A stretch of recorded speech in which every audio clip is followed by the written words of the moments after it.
Have you ever wondered what really happened that first Easter morning?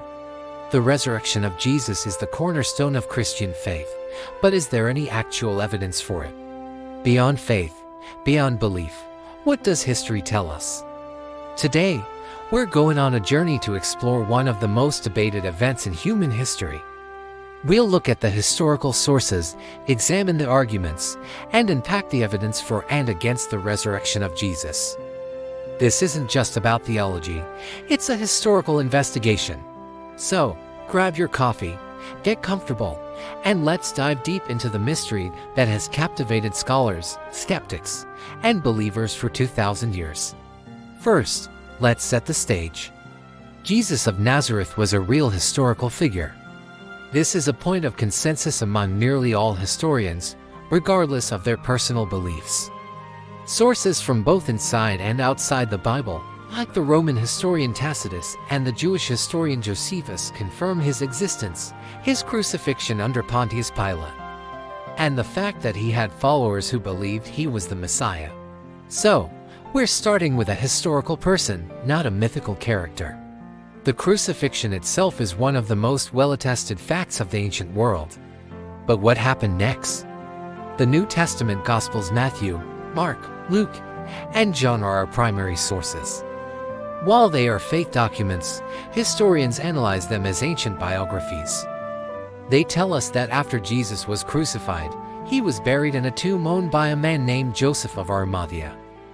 A large stone was rolled in front of the entrance, and some accounts mention Roman guards being posted. 3 days later, on a Sunday morning, a group of his female followers, including Mary Magdalene, went to the tomb to anoint his body. They found the stone rolled away and the tomb empty. This is the first piece of the puzzle, the empty tomb. Now, the empty tomb by itself doesn't prove a resurrection. People have proposed various alternative explanations over the centuries. One popular theory is the stolen body hypothesis. Did the disciples steal the body to fake a resurrection? This seems unlikely. Think about their psychological state. Their leader had just been brutally executed. They were scared, scattered, and hiding. It would have taken immense courage and a complex conspiracy to overpower guards, move a massive stone, steal a body, and then lie about it for the rest of their lives, all while facing persecution, torture, and even death. What would they have gained? It just doesn't seem to fit the profile of the demoralized group described in the Gospels. Another idea is that the authorities, either Roman or Jewish, moved the body. But if they did, why didn't they just produce it when the disciples started preaching about the resurrection just a few weeks later in Jerusalem? That would have instantly crushed the new Christian movement. All they had to do was say, "Look, here's the body. It's over." But they never did.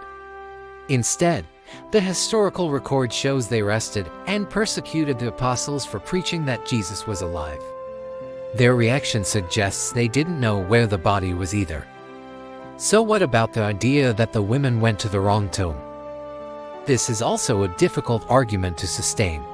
Jerusalem wasn't a sprawling metropolis, and a prominent tomb belonging to a known figure like Joseph of Arimathea wouldn't have been easy to misplace. Even if the women were confused, Peter and John also ran to the tomb and found it empty. And surely, the authorities would have quickly pointed out the correct tomb with the body still inside if this were the case. This brings us to the second major piece of evidence, the post-resurrection appearances.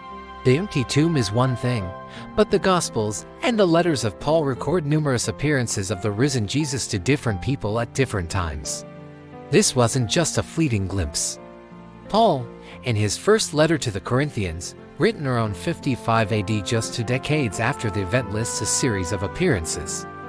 He mentions Jesus appearing to Peter, then to the 12 disciples, then to more than 500 followers at once, then to his own brother James, and finally, to Paul himself. This list is incredibly significant for historians because it's so early. Paul even says that most of the 500 witnesses were still alive when he was writing, essentially inviting his readers to go and check the facts for themselves. This wasn't a legend that developed over centuries. This was a claim being made within the lifetime of the eyewitnesses. Could these appearances have been hallucinations? Hallucinations are typically private, individual experiences.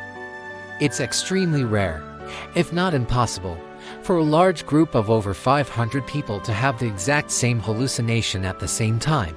Also, the variety of witnesses is striking. They weren't all just devoted followers primed to see something. The appearance to James, Jesus' brother, is particularly compelling. The Gospels indicate that during Jesus' lifetime, his own family, including James, were skeptical of his mission. Yet, James became a leader of the Jerusalem church and was martyred for his faith in his resurrected brother. What could cause such a dramatic transformation? And then there's the case of Paul himself. Originally known as Saul of Tarsus, he was a zealous Pharisee who actively persecuted the early Christians. He was an enemy of the movement. Then, on the road to Damascus, he had a dramatic encounter that he believed was with the risen Jesus. This experience completely turned his life upside down. He went from being the church's greatest persecutor to its greatest missionary. Skeptics have to explain this radical change. Was it guilt? A psychological breakdown? Or, as Paul himself claimed, was it a real encounter with the living Christ? A man doesn't typically dedicate his life, endure beatings, shipwrecks, and imprisonment, and ultimately face execution for something he knows he made up or hallucinated. The final piece of evidence is the very origin of the Christian faith itself. Think about it. A small group of first-century Jews suddenly abandoned many of their centuries-old beliefs and practices. They began worshiping a crucified man as God, which was blasphemous to Jewish thought. The cross, a symbol of Roman torture and humiliation, became their symbol of hope. They shifted their primary day of worship from the Saturday Sabbath to Sunday, the day they believed Jesus rose from the dead. Something extraordinary must have happened to cause such a radical and immediate shift in their entire worldview. The disciples were transformed from a terrified, hiding group into bold proclaimers who were willing to suffer and die for their message.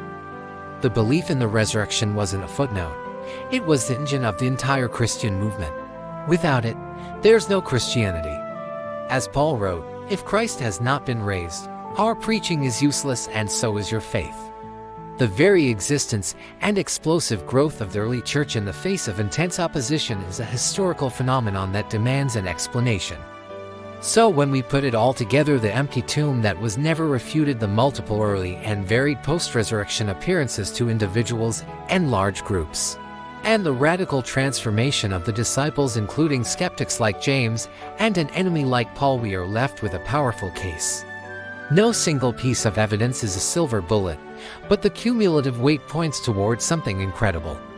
Of course, this is a topic that sits at the intersection of history and faith. Historical methods can take us to the edge of the event, showing that the disciples truly believed Jesus rose from the dead and that they were willing to die for that belief. It can show that alternative explanations have significant historical problems. But ultimately, whether you take that final step to believe in a supernatural resurrection is a personal decision.